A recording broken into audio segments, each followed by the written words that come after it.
Salut Sam. Comment vas-tu? Très bien et toi? Ça va, merci. Merci de nous donner l'occasion de pouvoir parler de ton livre, L'ère du salut, voilà, qui vient de sortir il y a quoi? Il y a quelques jours? Ouais, à peu près 2 semaines. Ouais. 2 semaines, voilà, qui rencontre un petit succès hein, quand même. Hein. Bah, pour l'instant c'est un petit peu bouche à oreille, Ouais. c'est une auto-édition, hein, c'est sûr, parce que bon, par les maisons d'édition c'est très long, pas sûr que vous soyez pris. Là au moins vous êtes sûr de l'avoir. Voilà. Ouais. Eh bien nous allons en discuter ensemble et le présenter. Mais avant cela, il est clair que l'on te connaît sur internet pour tes talents d'imitateur, voilà, d'humoriste, etc. On te connaît pour avoir imité un fameux personnage très connu de la dissidence française. Je vois pas de qui tu veux parler là. Je vois pas du tout de quoi il veut parler, je suis désolé. Pourtant je suis très cultivé. Voilà, achetez mon livre. Avec des milliers et des milliers de vues dessus. Hein.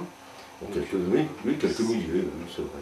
Tu as une reconnaissance en tout cas pour ce personnage en particulier, mais tu en fais, j'en fais d'autres, heureusement, j'en fais d'autres, mais j'ai l'impression que les autres ça marche un peu moins bien. Hein. C'est un peu moins... Ouais, c'est parce que je sais pas, bon, mais c'est pas grave. L'essentiel c'est que on trouve toujours le moyen de rigoler, peu importe avec qui quoi. Mais c'est vrai que c'est toujours sympa, c'est pas dénigrant, c'est caricatural certes, mais bon après il y en a qui prennent plus ou moins bien aussi. Hein, sur internet on prend toujours le risque effectivement des interprétations bonnes ou mauvaises. Voilà. Bah ceux qui aiment bien tant mieux, ceux qui aiment pas, bah tant pis. C'est la vie. Voilà.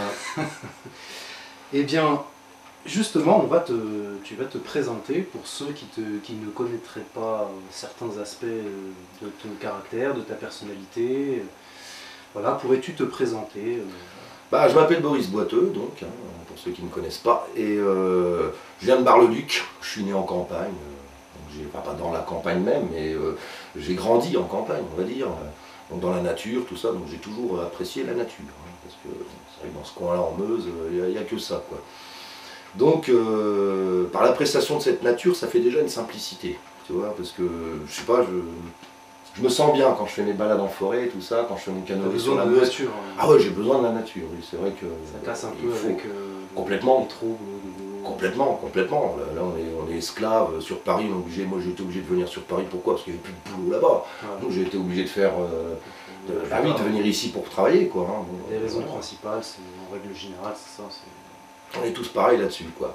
Bon, je dis pas que j'aime pas la ville, hein, on a besoin, j'aime bien communiquer avec les gens, j'aime les gens en général, ça c'est clair. Les cons c'est plus dur, mais bon, je vais pas leur faire de crasse pour autant, c'est pas du tout dans mon intérêt, mais faites attention quand vous jouez au con avec les gens sympas, parce que il y a des retours de bâton, parfois il suffit de faire refléter vos erreurs, et puis un beau jour, vous savez pas comment, voilà, s'il y en a qui se reconnaissent de ce qu'ils ont fait, bah, prenez-en de la graine. Voilà. Et hormis cela, il faut de tout pour faire un monde. Ah bah bien sûr, c'est pour ça que moi je condamne pas directement, si tu veux, je suis contre le fait de me faire attaquer, surtout pour des choses comme ça, parce qu'il y a des gens dans certains milieux professionnels qui vous attaquent pour des trucs comme ça, parce que vous écrivez, parce que vous imitez, parce que vous êtes rigolo, parce que, je sais pas, c'est une haine, il y a une haine, une jalousie de certains qui veulent systématiquement t'écraser parce que t'es comme ça. Il y a une phrase... Pas tous, heureusement, mais... Il y a une phrase qui dit que la liberté des uns s'arrête là où commence celle des autres. Oui, bah là, exact. Il n'y a pas le choix, de toute façon. On est obligé de respecter les limites, voilà. Et puis, de toute façon, quand on respecte bien les limites, on se rend compte après qu'on a la liberté de partager avec l'autre s'il le veut bien, et qu'on se sent mieux comme ça, plutôt que de vouloir systématiquement transgresser. Je vois pas l'intérêt, quoi. Alors, moi, je préfère me faire des amis que des ennemis. Hein. C'est préférable. Oui. Quoi qu'il faut aussi bien choisir ses ennemis. Ses ennemis? On a ses meilleurs amis, ses meilleurs ennemis. Le problème c'est que je me suis fait avoir parce que c'est possible que sur le coup j'ai été un peu naïf, mais pris pour être appris. C'est-à-dire moi j'accueille facilement les gens, et quand après on a affaire à des gens qui vous font des crasses, surtout dans le milieu professionnel, hein, toujours, après on tombe de haut parce qu'on ne s'y attendait pas. Tu vois, bon, après pris pour être appris, il faut faire attention, garder son cœur ouvert, mais faire gaffe. Voilà. Puis il y a des gens, je suis obligé de les esquiver parce qu'ils peuvent être dangereux pour ma santé, hein, dans certains milieux professionnels, et donc... tu as quelques déboires oui, bon, enfin, l'histoire du procès, par exemple, que j'ai gagné, oui, mais non, mais je l'ai gagné d'ailleurs, parce que là, il y a une cinglée qui a porté plainte pour un dessin alors qu'il n'y avait pas lieu d'être. Le système, elle a tellement bien manipulé le système, à dire eh, je suis victime, à chialer et tout, que le système l'a accompagné dans sa démarche et a voulu m'écraser. Mais bon, ça n'a pas marché, j'ai été relaxé parce qu'il n'y avait vraiment rien. Voilà. Et puis il y a d'autres choses que j'ai appris. J'ai été cambriolé chez moi, il paraît que c'est à l'origine de cette personne. Bref, je parlerai de ça une autre fois. Hein, mais c'est pour vous dire qu'il y a des gens extrêmement dangereux couverts par le système. Chaque chose en son temps. Voilà. Alors du coup, là on a abordé un peu ta personnalité. Donc voilà. Je voulais aussi que l'on puisse aborder tes multiples activités. Donc tu ne fais pas que humoriste, tu as fait des films. Ouais, il y a eu quelques courts-métrages. Vous pouvez regarder aussi sur Dailymotion, si vous tapez Bobo Prod Dailymotion, vous en avez peut-être certains qui n'ont pas été mis sur YouTube parce que ça faisait un moment qu'ils étaient là et j'ai pas voulu les remettre en nouveauté parce que sur YouTube c'est toujours au fur et à mesure du temps. Donc il y en a quelques-uns que voilà, j'avais imité Sarkozy par exemple. Illustrateur aussi. Tu dessines un petit peu. Ah oui. Bon ça, quand j'étais plus jeune, vers l'âge de 11 ans, je faisais effectivement des petites BD. L'histoire c'était mon chat et moi.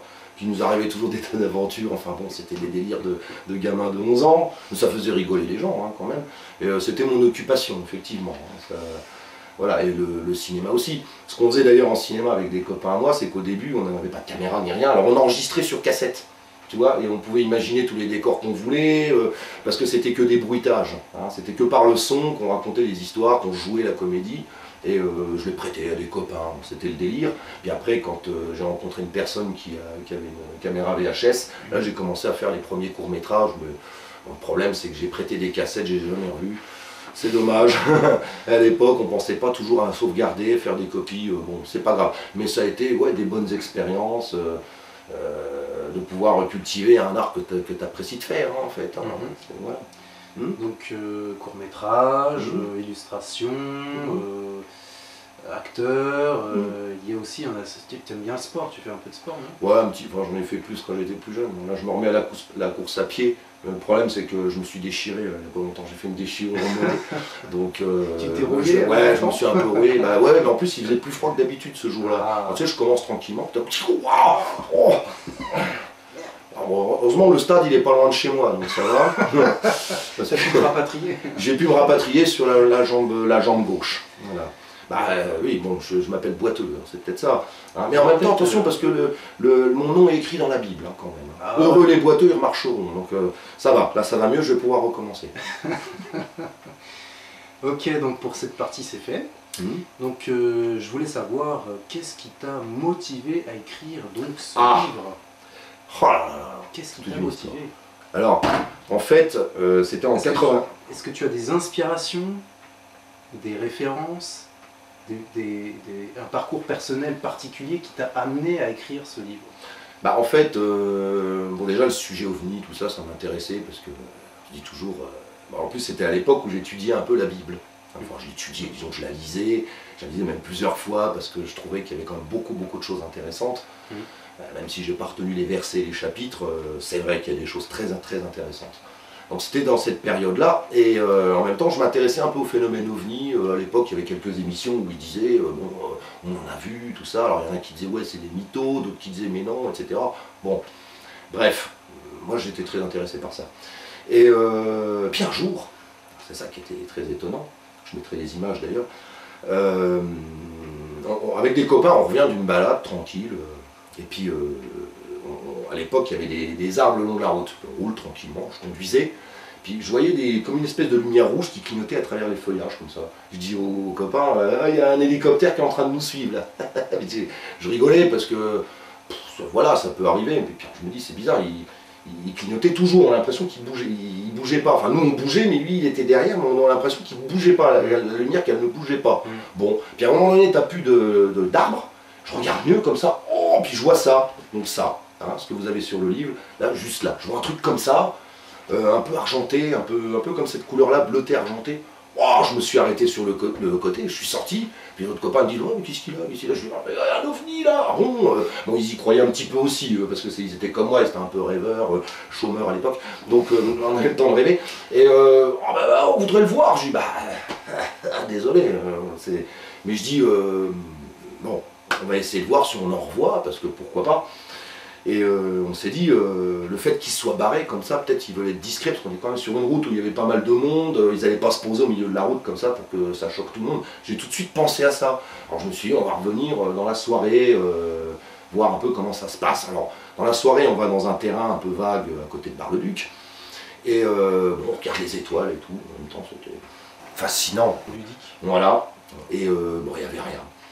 Et puis alors je dis, bah, peut-être qu'il faut aller encore plus loin, on verra demain. Alors le lendemain, en fait, là on va dans un coin, alors un peu plus loin qu'un village qui s'appelle Vavincourt, mais vraiment à 2-3 km, là vraiment il y a que des champs et des arbres, il n'y a rien. Pareil, donc on observe ces étoiles-là, puis on voit rien. Bon, puis on dit, bon, il est 2 h du matin, on va peut-être rentrer. Voilà. On commence à rentrer, et puis c'est là qu'il y a une espèce de lumière qui est assez forte, quoi, une bleu-blanche, quoi, qui arrive. Et bah oui, ça fait 20 ans, donc...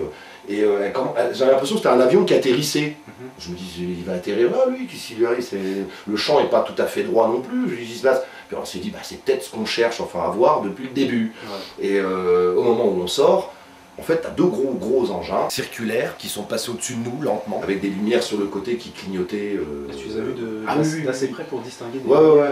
C'est-à-dire qu'en fait, ils devaient être, je sais pas, on peut pas trop calculer la taille par rapport à la distance, parce qu'on peut pas voir exactement, mais ils avaient l'air un peu comme aussi gros que des terrains de foot. Peut-être à peu près à une distance de 300-400 mètres. Et qu'est-ce que tu t'es dit? Tu t'es dit, est-ce que c'est quelque chose qui vient d'ailleurs, ou est-ce que c'est une construction humaine de top secrète ou... Voilà, je me suis dit, ça peut être ça. Soit c'est une construction humaine top secrète, comme tu dis, parce que c'est possible. Bon, en même temps, c'était en 1994, alors on croyait encore à l'époque à la télé, puisque en 1994, tu n'avais pas encore Internet pour savoir plus de choses comme aujourd'hui.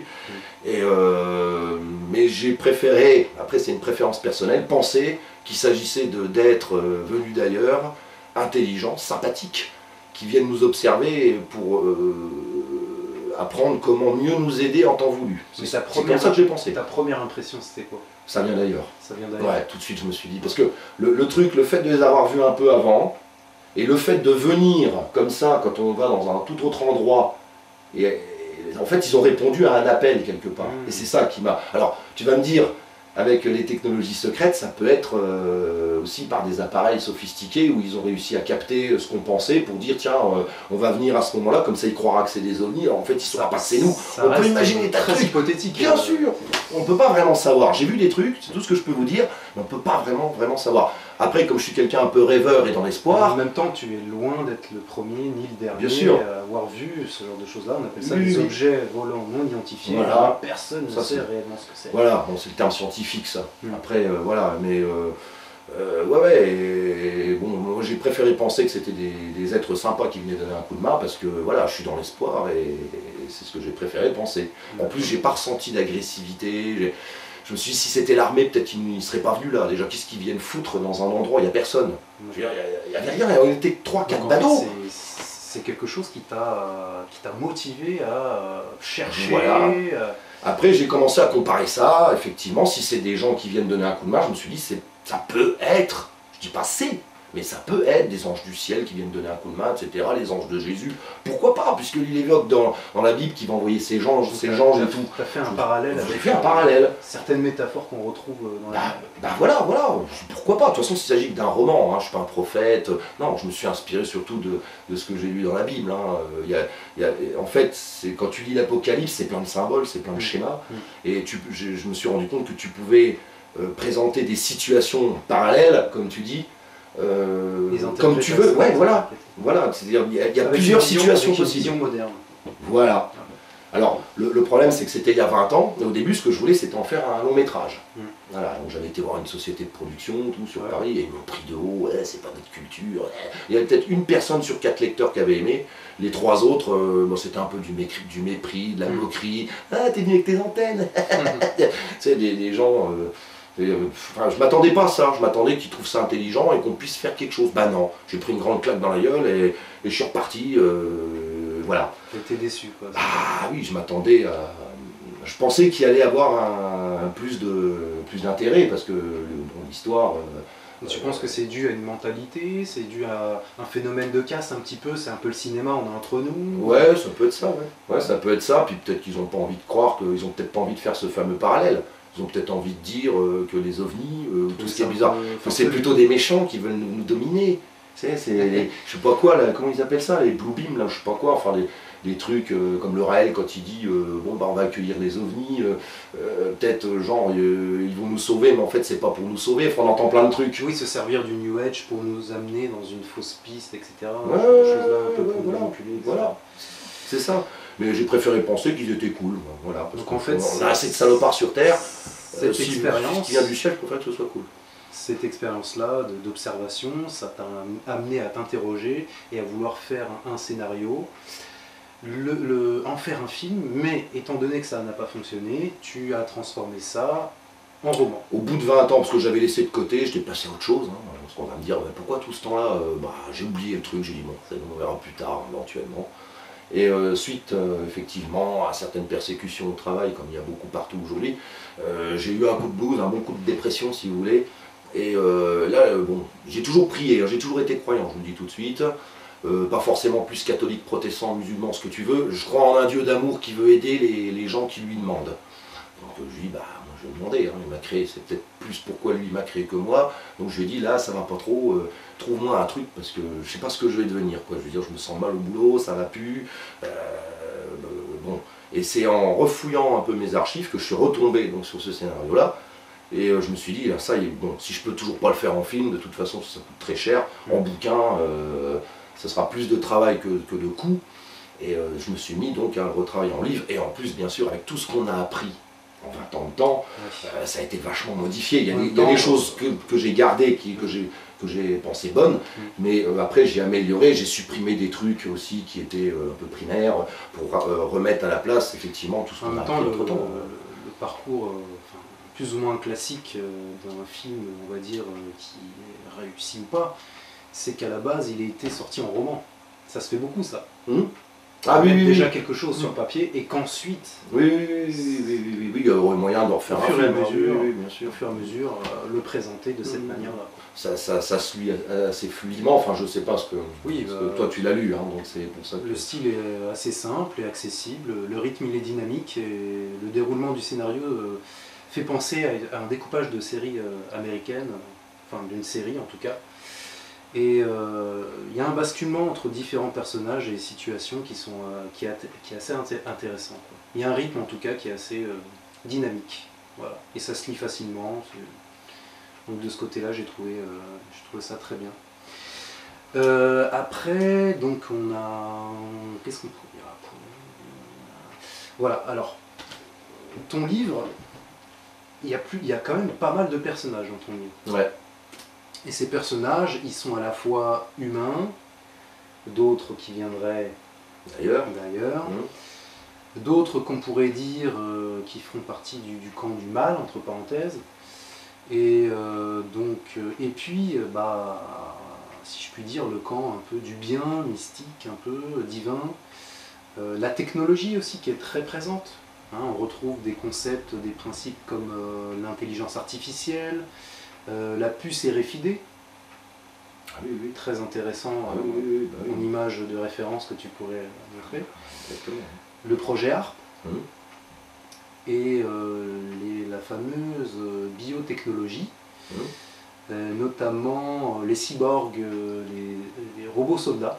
Oui, c'est une sorte de Terminator, sauf que j'imagine les robots un peu différents. C'est-à-dire que le Terminator, bon, c'est un être humain, il voit que devant, alors que là, j'imagine effectivement un peu de... On a vu sur Internet, tu sais, c'est des robots chiens, là, qui courent un peu partout, ils tiennent sur la glace, tout ça. Très impressionnant. Très impressionnant. Et une caméra sphérique qui détecte tout autour d'elle, un peu genre ce qu'ils utilisent pour faire Google Earth Street View, là. Voilà, et tous les mouvements sont détectés, et si jamais les mouvements détectés, ce sont des gens qui n'ont pas la puce RFID, ils tirent dessus, lui, directement. Et voilà, la machine fait la guerre toute seule, effectivement. Un moyen de contrôle par distance. Voilà, où t'en as une qui tombe dans un piège, les autres derrière, ils ont compris que leur camarade est tombé dans le piège, alors l'intelligence artificielle, elle sait comment elle va contourner le piège, tu vois. Bon, il y a aussi une autonomie. Voilà, mais il y a aussi l'armée, donc le fameux antichrist que j'ai appelé Emmanuel Némésis. Alors pourquoi Emmanuel Némésis? Je vais le dire parce qu'il paraît qu'Emmanuel, ça veut dire Dieu est avec nous, et Némésis, à mes souvenirs, c'est la déesse de la déesse de la répression dans la mythologie grecque. Donc le dieu de la répression est avec eux en fait. J'imagine comme ça. D'accord. Voilà. Et lui, c'est un crack en informatique et qu'il a été financé par les gros financiers d'aujourd'hui, si tu veux, il monte en puissance, mais le fait de plus en plus contrôler, après, il veut faire la loi tout seul. Donc, et il veut voilà. Une sorte d'antéchrist. En fait. Bah, c'est ça, c'est une façon de l'imaginer. On peut l'imaginer encore autrement, avec des actions différentes.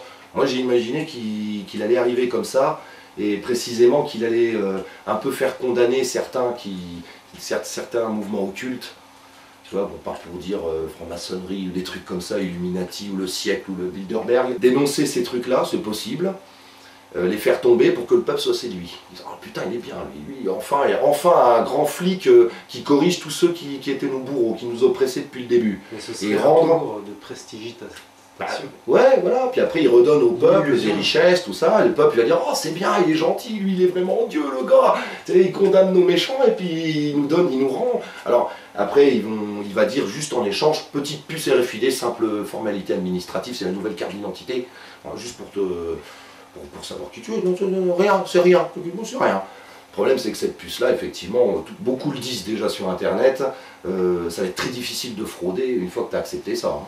Je veux dire, si le mec il exige que tu ailles pisser à 17 h et pas avant, t'as intérêt à te retenir, parce que si tu vas pisser avant, il t'envoie une décharge, le truc, et tu peux souffrir plus.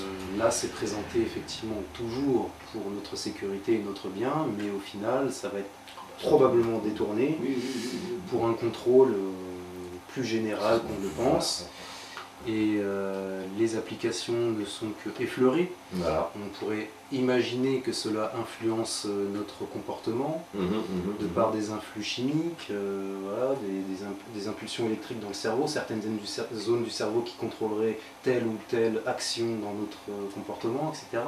Donc les applications avec une puce RFID associée à ARP, ouais, aussi, ouais. C'est-à-dire qu'une puce, admettons un récepteur, un émetteur qui serait ARP et un récepteur, etc.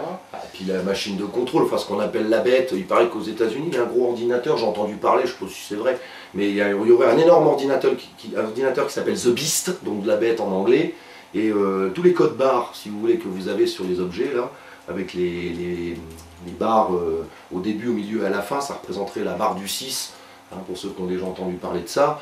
Ce serait donc les 3-6 qui serviraient à répertorier tous les produits vendus déjà. Mais pour l'instant, c'est les produits morts, enfin morts, inertes, voilà.